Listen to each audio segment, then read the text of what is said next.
ಮಾಲಮ್ಮ ಅವ್ರೆ, ಈ ಸೀರೆ ಬಣ್ಣ ನೋಡಿ ನನ್ ಕಣ್ಣೆ ಹೊಳೆಯೋ ಹಾಗಾಗ್ತಾ ಇದೆಯಲ್ಲ, ಅಥವಾ ನಿಜವಾಗ್ಲೂನು ಈ ಸೀರೆಗಳ ಬಣ್ಣ ಈ ತರ ಆಗ್ಬಿಟ್ಟಿದ್ಯಾ?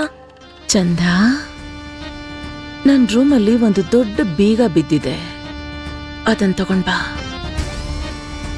ಇವತ್ತು ಇವ್ರ ಫ್ಯಾಕ್ಟ್ರಿ ಅಷ್ಟೇ ಅಲ್ಲ, ಇವ್ರ ಮರ್ಯಾದೆಗೂ ಬಾಗಲ ಹಾಕಿ ಬೀಗ ಹಾಕ್ಬೇಕು. ಇಲ್ಲಿವರೆಗೂ ಏನೇನಾಗಿದ್ಯೋ ಆಯ್ತು. ಹಾಳಾಗಿರೋ ಸೀರೆಗಳನ್ನ ನೋಡೋ ಮಜಾನೇ ಬೇರೆ. ಹೋಗೆ ಚಂದ, ಲಡ್ಡು ತಗೊಂಡ್ ಬಂದ್ ತಿನ್ಸೆ ನನಗೆ.